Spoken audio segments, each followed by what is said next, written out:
Allah boleh nyatakan kepada kita, sehingga waktu masih Tuhan berikan bagi kita untuk kita boleh dikumpulkan Tuhan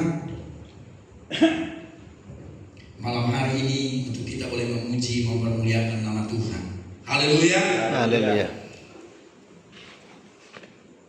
Sedikit saya mengambil waktu untuk menyaksikan kebaikan dan pertolongan Tuhan, seperti kesaksian-kesaksian kami sebelumnya, kaum Bapak yang dikasihi oleh Tuhan.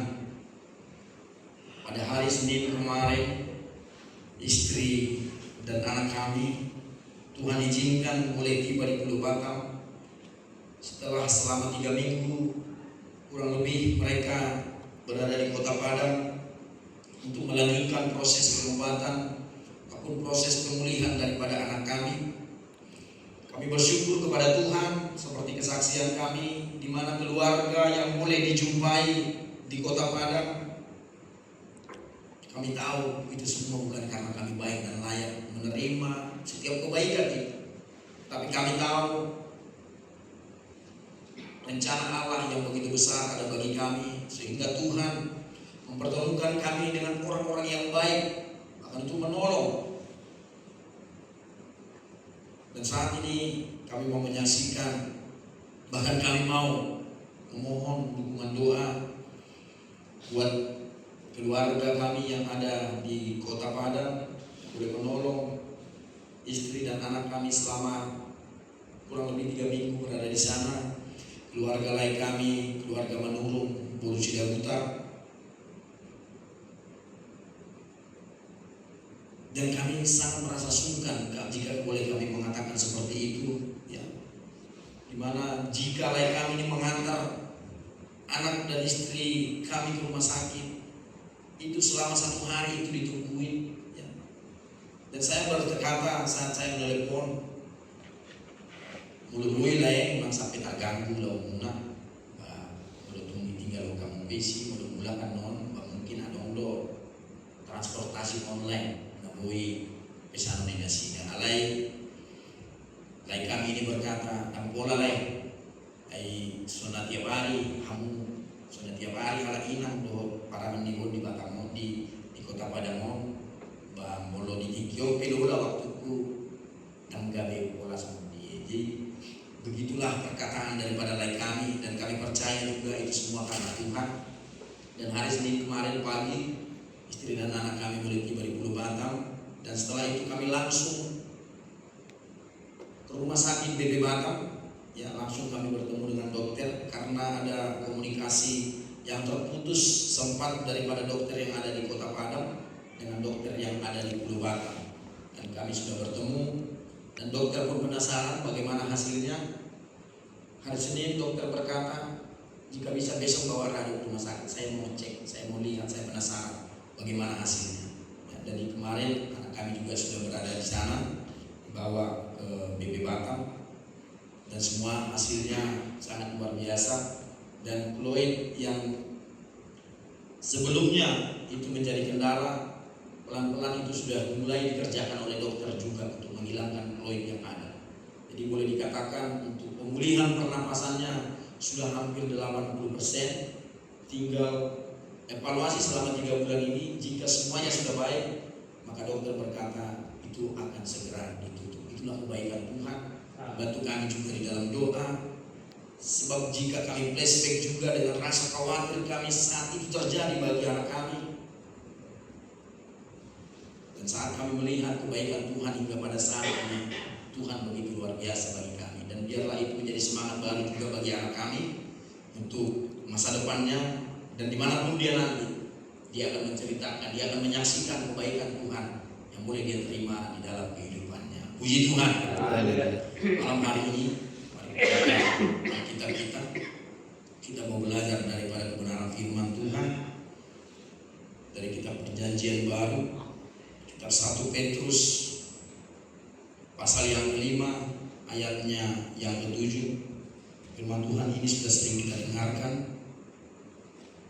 1 Petrus pasal yang kelima ayatnya yang ke-7. Kami akan bacakan firman Tuhan. 1 Serahkanlah segala kekhawatiranmu kepadanya, sebab Ia yang memelihara kamu. Puji Tuhan. Haleluya.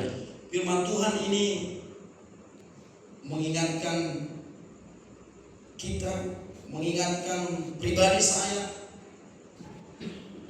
di mana mungkin secara tidak kita sadari kekhawatiran ini sering timbul, bahkan sering muncul di dalam segenap kehidupan kita saat kita menjalani hari-hari kita. Bahkan itu lumrah karena kita masih berada di dalam dunia ini. Apakah itu khawatir? Khawatir adalah kecemasan atau rasa was-was dengan sesuatu yang belum terjadi. Itulah khawatir. Boleh kita bayangkan bagaimana sesuatu yang belum terjadi sekalipun itu dapat mengganggu setiap hati kita. Dan seperti yang kami sampaikan tadi, bahwa rasa khawatir itu mungkin lumrah kita hadapi di dalam setiap kehidupan kita. Tetapi yang menjadi utama saat rasa khawatir itu hadir, timbul di dalam segenap kehidupan kita, bagaimanakah sikap kita untuk memanage rasa khawatir itu? Jangan sampai dengan rasa khawatir yang kita miliki itu boleh menjauhkan kita dari kasih Kristus. Ya. Tema firman Tuhan malam hari ini kami boleh ambil, khawatir memiliki dampak yang tidak baik bagi orang yang percaya. Ada beberapa poin yang boleh kami catat dan kami tuliskan. Apakah dampak yang boleh terjadi bagi setiap orang yang percaya karena setiap rasa khawatir yang ada dalam setiap kehidupan kita. Ya, kita sering mendengarkan firman Tuhan yang berkata, siapakah dengan rasa khawatirnya boleh menambah umurnya sehasta saja. Firman Tuhan berkata, ya, bahkan sehasta saja itu tidak akan bertambah dengan rasa khawatir yang kita miliki. Ya, jika saya boleh bersaksi, beberapa minggu ini saya diperhadapkan dengan rasa khawatir. Ya. Lebih pada minggu kemarin, sangat direktur daripada perusahaan kami yang ada di Singapura menelepon bahwa ada pekerjaan di Singapura yang akan dikerjakan, tetapi direktur kami ini berkata bahwa manpower ataupun pekerjaannya sendiri kita harus cari dari Batam. Jadi beberapa hari saya mencoba mencari, dan sesuai dengan kualifikasi, dengan sertifikasi yang ada, bahkan secara tiba-tiba menurut saya direktur ini berkata, bagaimana jika kamu ikut ke Singapura? Jauh di dalam hati saya sangat khawatir tentu. Saya juga teringat bagaimana dengan pelayanan saya. Bahkan sebelumnya memang tawaran ini sudah pernah disampaikan, di mana memang perusahaan kami saat ini yang ada di Singapura, ya sungguh banyak pekerjaan yang ada di sana. Bahkan kurang lebih sekitar 50 orang kita sudah kirim dari Batam ke Singapura untuk melakukan pekerjaan yang di sana. Tapi saya mencari-cari alasan, apakah alasan saya untuk saya tidak boleh ikut ke sana, ya.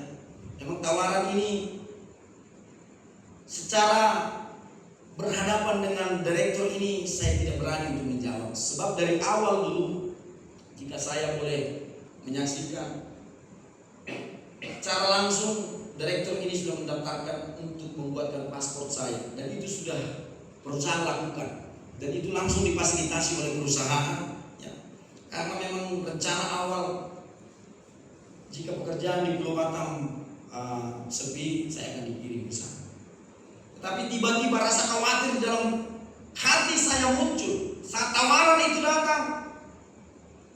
Saya coba berkata di dalam hati saya, sungguh hidup Tuhan, Ngedua mana tujuh hari ditawar, ngedua mana tujuh hari masalah di dua Tuhan itu. Jauh di dalam hati saya berkata, saya tidak akan mau ke sana. Ya, karena saya tahu itu akan mengganggu kehidupan pelayanan saya juga. Dan saya tiba-tiba ada satu pendengaran saya dibisikkan, dokuma sertifikat mendengar umum. Dan tiba-tiba saya berkata seperti itu, bos, sertifikat saya kan belum ada. Dan tiba-tiba juga dia berkata, kamu daftarkan saja, nanti perusahaan akan fasilitasi. Tapi saya tidak berhenti di sana. Saya coba mencari alasan juga, ya, bahwa untuk pendaftaran itu sendiri akan sangat lama untuk mendapatkan sertifikat yang tidak butuhkan. Itu akan butuh waktu 2-3 bulan. Ya. Jadi itu segera terjawab rasa khawatir yang saya miliki tadi. Ya, dengan keputusan dari perusahaan yang ada di Singapura berkata, oke, kamu tidak perlu datang, tetapi kamu cukupkan kuota manpower yang akan kita butuhkan, ya. Dan saya berkata siap, seberapapun perusahaan butuhkan saya akan cari dari Bapak. Intinya saya jangan sampai ke sana. Itulah rasa khawatir yang saya miliki. Tapi bagaimana kita memanage setiap rasa khawatir yang ada dalam setiap kehidupan kita? Ya, seperti yang kami sampaikan tadi, ada beberapa poin yang boleh kami tuliskan yang menjadi dampak yang terjadi saat kita memiliki rasa khawatir. Yang pertama, mari kita buka di dalam Amsal 12. Amsal 12 ayatnya yang ke-25.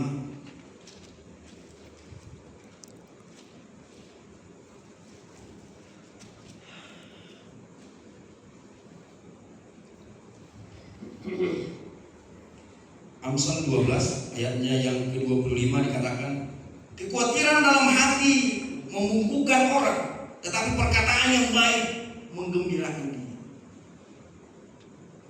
Kekhawatiran dalam hati itu membungkukkan orang. Jika kami boleh menyimpulkan, membungkukkan orang, itu mendatangkan sesuatu yang tidak baik bagi tubuh kita. Saat itu rasa khawatir ada bagi kita.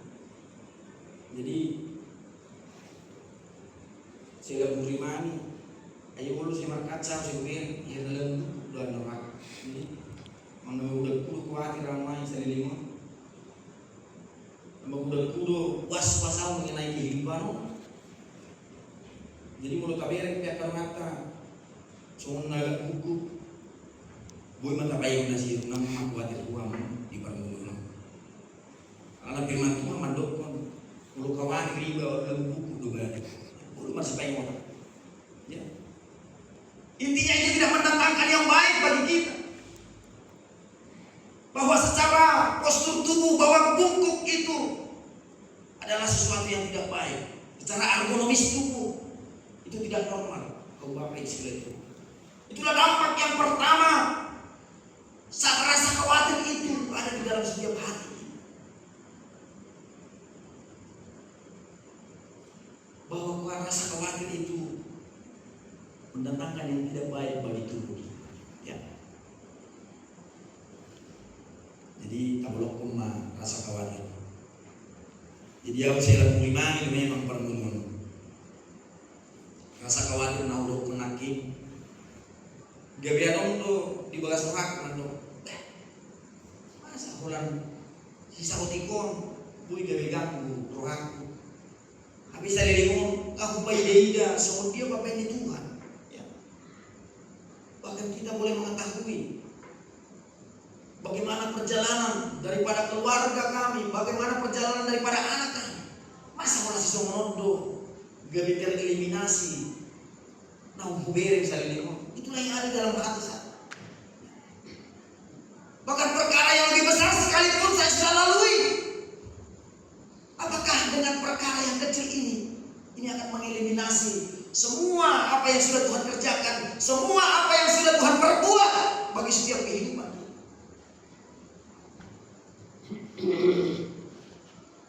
Memang kadang dalam diri mama memang perlu ada masalah saotik, perlu kebegang kuroha. Tapi kalau di umurnya 70-80 jam nama kita, kan? Kita sudah melihat sepanjang perjalanan hidup kita, ya, bahwa apapun yang kita alami, apapun yang kita hadapi, Tuhan tidak pernah biarkan kita. Tapi apakah setelah 30 atau 40 tahun rasa khawatir itu boleh muncul, boleh timbul kembali dalam setiap kehidupan kita? Bagaimana untuk memanage ini? Bahkan pujian kita berkata, apa yang dapat memisahkan dari kasih? Bahkan semua pergumulan yang kita hadapi itu tidak akan memisahkan kasih Kristus dari dalam kehidupan kita. Amin. Amin. Ya. Apapun hidup kita tahu kasih Allah itu adalah kasih yang sejati. Ya. Bahkan semerah kereniji sekalipun dosa-dosa kita, bahwa kasih Allah itu tidak akan pernah berubah. Apakah dengan itu kita masih ada rasa khawatir di dalam kehidupan kita saat kita menjalani hari-hari kita ke depan? Sekarang memang masih mengejarku tapi kiri dan mengejarku. Tapi firman Tuhan mendukung, biarlah kesusahan satu hari untuk satu hari itu saja. Tapi kadang terus ada pikir bulan mana 3 bulan 7. Ini karena membuat rasa khawatir kita muncul. Ya. Tapi ditanya, tapi berikanlah kami pada hari ini makanan kami yang secukup. Sadari. Bang Ido misi, berikanlah kami makanan kami untuk 1 minggu, 1 bulan, 1 tahun tidak. Tetapi untuk 1 hari. Tapi bagaimana bisa kita boleh khawatir dengan apa yang belum terjadi dalam setiap kehidupan? Kita boleh belajar, bahkan kita boleh mereview kembali setiap firman Tuhan yang sudah kita dengarkan. Bahwa dikatakan firman Tuhan itu adalah menjadi didikan bagi kita, menjadi pengajaran bagi kita. Di saat-saat tertentu, saat kehidupan kita mungkin stuck di dalam satu kondisi dan satu situasi, kita boleh meremind di dalam setiap kehidupan kita tentang perjalanan kita, tentang firman Tuhan yang sudah pernah kita dengarkan. Biarlah itu menjadi satu alat bagi setiap kita. Untuk itu boleh kita memanage setiap rasa khawatir yang ada, untuk kita memanage setiap hati kita, untuk tidak terlalu memikirkan hal-hal dunia ini. Dan pastinya rasa khawatir itu muncul, rasa khawatir itu timbul didominasi oleh hal-hal dunia, ya, pasti. Kalau tentang hal-hal kerohanian, pastinya ada firman Tuhan yang menjadi rujukan bagi kita. Ya. Maka di dalam firman Tuhan tidak pernah diperkenankan rasa khawatir itu. Bahkan selalu firman Tuhan menganjurkan, jauhkan rasa khawatir. Amin. Ya, mari kita belajar daripada firman Tuhan. Dan menjadi dampak yang kedua bagi kita, mari kita lihat di dalam Amsal pasal 25 ayatnya yang ke-26. Pasal 25 ayatnya yang ke-26 dikatakan, seperti mata air yang keruh dan sumber yang kotor, demikianlah orang benar yang khawatir di hadapan orang fasik. Ya. Inilah yang kedua. Dikatakan sumber seperti mata air yang keruh. Sepanjang perjalanan hidup Tablumobi selama di hutan kami memang hampir kurang matanya air, mata mual. Ya. Sungguh sangat jarang dijumpai ada sumber mata air yang keruh. Nah, pastinya jernih, pastinya jernih. Ini adalah dampak yang kedua kaum apa yang disuruh Tuhan. Bagaimana sumber air yang jernih itu boleh berubah menjadi keruh oleh rasa khawatir. Begitulah diumpamakan rasa khawatir itu. Begitu mengubah setiap kehidupan kita. Ya. Yang jernih bisa berubah menjadi keruh oleh karena rasa khawatir kita. Dintanani ada bingung. Masa mamasa di dalam tuba ikiharap kapal na julu murutai mo tubi kung bapa yang bisa oleh Tuhan sahat do tuhutanami holenai sampong ya. Bahkan serpihan-serpihan daripada kapal itu bisa nyampe ya. Kadang memang secara logika daume saya tahu tua satu si Manu ya sungguh sangat jauh. Alane si tadi do sono orang pakai jernih, sungguh sangat jernih. Tadi do manang na HP keluar siang bagas tadi do langsung tadi do.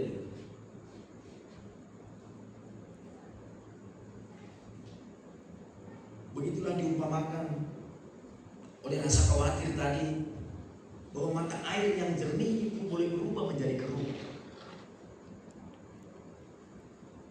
Kalau dikatakan, kalau kami bisa analogikan, kalau Bapak yang dikasih oleh Tuhan, bahwa setiap kehidupan kita yang sudah dekat dengan Tuhan, dengan rasa khawatir yang timbul itu, sungguh sangat mungkin itu boleh menjauhkan kita dari kasih Kristus. Ya. Dari setiap perbuatan kita, itulah yang dianalogikan bahwa yang jernih tadi boleh berubah menjadi keruh. Mungkin dalam setiap kehidupan kita boleh berpaling daripada Tuhan oleh karena setiap rasa khawatir yang kita miliki.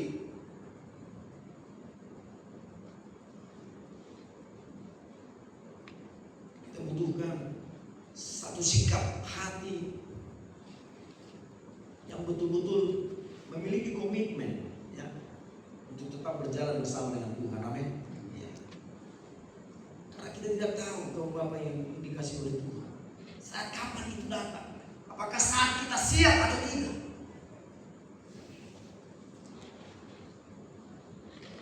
Sungguh iblis itu pintar untuk mencari celah untuk masuk kepada kehidupan orang-orang percaya ya. Tidak tahu saat kehidupan kita mungkin goyang tentang apa yang sedang diperhadapkan bagi kita ya. Dan saat itu rasa khawatir itu muncul, si iblis akan memanfaatkan celah itu untuk boleh masuk kepada setiap kehidupan kita. Ini yang perlu kita manage dalam setiap kehidupan kita, bahwa di saat pergumulan apapun yang kita hadapi, kita boleh tetap terhubung dengan Kristus. Amin. Ya, kita boleh sampaikan kepada Tuhan apapun yang menjadi keluhan kita, karena kita tahu kemampuan dan kekuatan kita terbatas. Karena kita tahu kita tidak akan mampu saat kita berjalan sendiri. Maka kita harus mengandalkan kasih Kristus. Kita harus mengandalkan koneksi kita dengan Tuhan untuk kita boleh menjauhkan dari setiap susupan si iblis ya, yang boleh mengganggu setiap iman percaya. Ya, itulah yang kedua. Dan yang ketiga, kita boleh lihat di dalam Lukas pasal yang ke-8. Lukas pasal yang ke-8 ayatnya yang ke-14.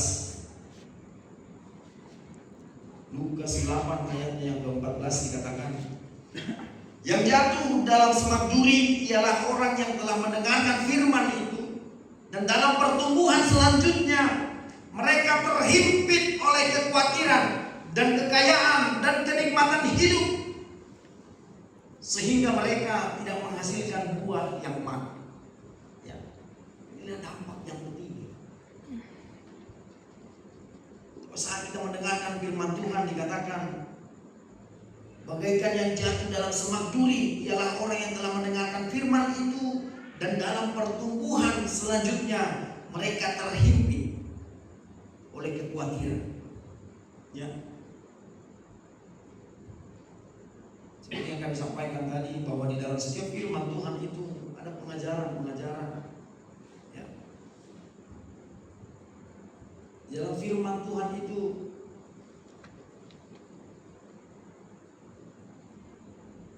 kita boleh belajar, kita boleh dididik dalam setiap kehidupan kita. Tetapi dikatakan oleh rasa khawatir dan kekayaan dan kenikmatan hidup. Ya. Rasa khawatir, kekayaan dan kenikmatan hidup. Terkadang ini yang beberapa kali kami dengarkan, ya, statement-statement seperti ini dari antara kita yang mengatakan bahwa saat kita menerima berkat itu, ya, saat kita menerima berkat itu sekalipun, jika kita tidak pintar untuk memanage setiap berkat yang mulai Tuhan berikan bagi kita, itu boleh berdampak menjauhkan kita daripada kasih Kristus. Ya, terkadang sebenarnya kadang membangunkan rasa, anak diberkat orang kiri. Anak buido taman, anak buido tu carata, anak dong. Apa berkat tu orang. Tapi itu bisa menjadi satu alasan untuk kita menjauh daripada Tuhan. Ya. Tapi bagaimana kita memanage ini? Ya. Bahwa dengan kemampuan kita sendiri kita tidak akan mampu. Ya. Maka dikatakan kita mau, siapapun mungkin di antara kita mau berbuah di dalam Kristus. Amin. Ya. Tetapi dengan rasa khawatir itu tadi, itu boleh menjadikan kita tidak berbuah yang matang, ya. Berbuah yang matang. Inilah sesungguhnya, ya. Mungkin buat tumbuh-tumbuhan, ya. Sesungguhnya pohon atau tumbuhan itu dianggap berhasil saat dia menghasilkan buah yang matang, ya. Alana dampiga tong suas-suana nah hona tumbuh nang primar buah. Ya. Nang primar buah ada tong hona tumbuh. Apa? Apa penyebabnya? Dia berbuah tapi tetap ditebang. Firman Tuhan berkata bahwa buah itu harus matang. Itulah yang menjadi tolak ukur bagi seseorang yang berbuah. Tapi saat buah itu mungkin buahnya busuk, ya, maka itu tidak akan mendatangkan manfaat yang baik. Makanya melalui hutan ini na julu, melalui maka sudah dan somono atau pitor atau dieksekusi dan satu tiga itu nasi. Karena memang ini tujuannya. Karena ditanam itu adalah satu tujuan untuk menghasilkan buah yang baik. Dan firman Tuhan katakan itulah buah yang baik. Ya. Bahwa inilah yang sesungguhnya Tuhan inginkan dari setiap kehidupan. Amin. Mari kita semakin belajar dan belajar, ya. Bahwa dikatakan saat mengikuti Kristus itu lam jenok, lam gudang, pangambay. Memang itu sesungguhnya. Bahwa firman Tuhan tidak pernah berkata Roma manusia dan dalam tidak ada, ya. Tapi jalan berliku, jalan berbatu, itulah yang sesungguhnya akan kita hadapi. Bahwa di saat-saat seperti itulah kita boleh membuktikan siapa hidup kita di hadapan Tuhan. Ya. Kalau firman Tuhan katakan bangsa Israel, ya, dibawa dari perbudakan dari tanah Mesir menuju tanah Kanaan. Kalau mungkin secara geografis, ya, itu tidak akan sampai selama perjalanan mereka yang sudah mereka lalui. Contoh, alih bahasa ikon dibuat terus. Karena Tuhan ingin menilai bangsa itu, ya. Saat kesusahan datang, Pitor baru turun. Untuk Malaysia Pitor baru turun, ya. Jadi mari kita belajar dalam segenap kehidupan kita. Saat sesuatu hal terjadi, kita kita boleh memperkatakan ini Tuhan izinkan untuk menguji iman saya. Amin. Ya, kita buktikan. Kita buktikan apakah kita mampu untuk melalui itu. Karena disitulah sesungguhnya buah-buah yang matang tadi boleh ditunjukkan. Saat kita boleh menghadapi setiap problema, setiap kesukaran, kesulitan yang diperhadapkan bagi kita, maka disitulah nampak, disitulah timbul buah-buah yang matang tadi. Karena kita menunjukkan sikap kita di dalam segenap perjalanan hidup kita. Siapa diri kita di hadapan Tuhan. Mari kita semakin belajar, ya, siapapun kita, ya, dan saya juga merasa sebagai hamba Tuhan bukan menjadi orang yang sombong. Ya. Udah hidupnya sipature. Memang itulah sesungguhnya kehidupan. Kita mau ditempa, kita mau dididik, kita mau diajar oleh firman Tuhan. Siapapun kita, mari kita semakin memberikan hati kita kepada Tuhan. Bahwa dikatakan jujur dihubigi didokon. Kalau untuk menilai seberapa rohani orang itu, jangan lihat dia saat dia ada di mimbar dan melayani. Nah itu sesungguhnya.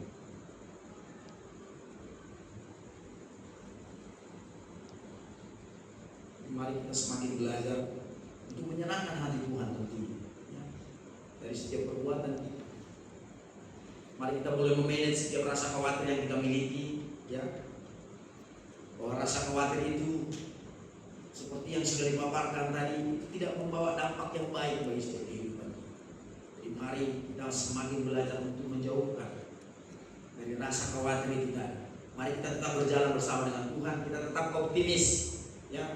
Kita tetap optimis, bahkan di dalam lembah sekalipun kita akan melihat pertolongan Tuhan. Amin. Bagaimana Sadrak, Mesak dan Abednego saat dihadapkan dengan perapian yang begitu panas, bahkan mereka tidak berpaling, ya, tidak pernah mengingkari kasih Kristus. Mereka berkata tidak akan. Tumpe dan diselamatkan kami siap perapian mengundang. Mari kita memiliki komitmen seperti ini. Mari kita semakin belajar, boleh mendekat kepada Tuhan. Biarlah firman Tuhan yang boleh kita dengarkan malam hari ini semakin memiliki dampak bagi kita untuk kita boleh memanage setiap rasa khawatir itu, dan kita boleh mendekat kepada Tuhan. Dan menjadi ayat penutup kita boleh lihat di dalam Filipi pasal yang keempat.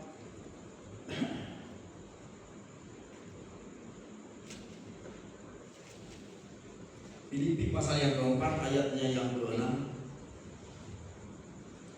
Kami akan bacakan.